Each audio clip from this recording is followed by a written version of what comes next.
হালকা খিদের জন্য মাত্র একটা কাঁচা আলু দিয়েই এই মজার রেসিপিটি বানিয়ে নিন।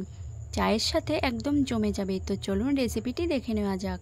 নমস্কার বন্ধুরা, ওয়েলকাম টু প্রিয়ার রান্নাঘর। নতুন একটা রেসিপি দেখার জন্য সবাইকে স্বাগত। আজকে বানাবো কাঁচা আলু দিয়ে একটি মজাদার স্ন্যাক্স। তো চলুন দেখে নিই। এখানে আমি নিয়ে নিয়েছি 1 বাটি পরিমাণ ময়দাটা চেলে নিয়েছি। আর নিয়েছি সামান্য পরিমাণে লবণ, সামান্য পরিমাণে কালো জিরে আর 3 টেবিল চামচ সাদা তেল। এবার আমি মিশ্রণগুলোকে ভালো করে মিশিয়ে নেব। নিয়ে নিয়েছি হাফ বাটি পরিমাণ জল। এবার জলটাকে আমি অল্প অল্প দিয়ে একটু মেখে নেব। একটা শক্ত ডো তৈরি করে নেব। দেখুন ডোটা কিন্তু আমি একদম নরম করিনি, একটু শক্তই রেখেছি। এবার আমি কিছুক্ষণের জন্য ঢাকা দিয়ে রেখে দেব। পুর বানানোর জন্য নিয়েছি 2টো কাঁচা আলু আর নিয়েছি একটা গ্রেটার। আপনারা যে কোনো গ্রেটার ব্যবহার করতে পারেন। এবার আলুগুলোকে গ্রেট করে নেব।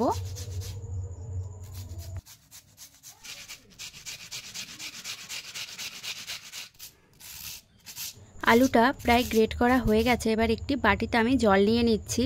এবার গ্রেট করা আলুগুলো ভালো করে ধুয়ে নেব।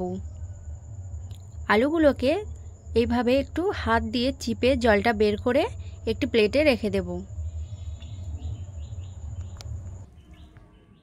আলুগুলো কিন্তু আমি 3-4 বার এখানে ধুয়ে নিয়েছি। যতক্ষণ না এমন পরিষ্কার জল বেরোচ্ছে ততক্ষণ কিন্তু আলুগুলোকে ভালো করে ধুয়ে নিতে হবে। এইভাবে হাত দিয়ে চেপে জলটা বের করে নিতে হবে। এবার আলুগুলোর মধ্যে আমি দিয়ে দিচ্ছি লবণ। লবণটা দিয়ে একটু আলুগুলোকে মেখে নিতে হবে। মেখে 2 মিনিট মতো রেখে দিয়েছি। দেখুন আলু থেকে কিন্তু কতটা পরিমাণ জল বেরিয়ে আসছে। আলুগুলো থেকে এবার জলটা বের করে আমি রেখে দেব একটি বাটিতে।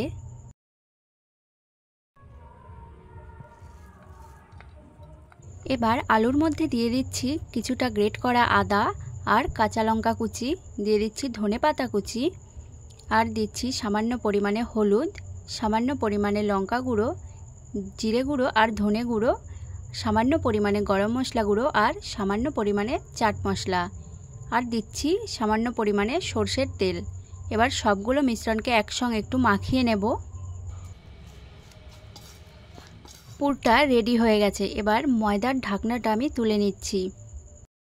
ময়দার ডোটা একটু মেখে একটা একটা করে আমি লেচি কেটে নিচ্ছি।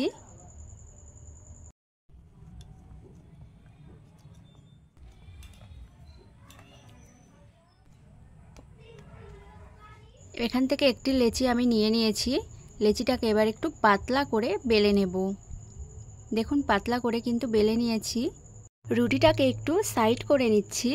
এবার দিয়ে দিচ্ছি কিছুটা কাঁচা আলুর পুর। সাইড থেকে এভাবে একটু ভাঁজ করে নিতে হবে। এবার এইভাবে ঘুরিয়ে একটু রোল করে নিতে হবে। এই সাইডটা একটু জল লাগিয়ে মুড়ে দিতে হবে। তো দেখুন এখানে একটা রোল কিন্তু তৈরি হয়ে গেছে। আরেকটা করে দেখিয়ে দিচ্ছি।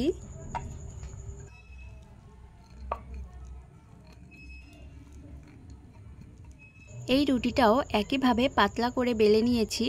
এবার এর মাঝে দিয়ে দিচ্ছি কিছুটা কাঁচা আলুর পুর আর সাইড থেকে এইভাবে ভাঁজ করে নিচ্ছি। এবার রোল করে নেব। তো দেখুন আমার এই রোলটাও কিন্তু রেডি।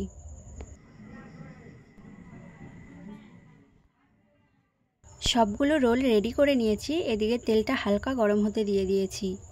তেলটা হালকা গরম হয়ে গেছে। এবার একটা একটা করে রোল আমি তেলের মধ্যে দিয়ে দেব।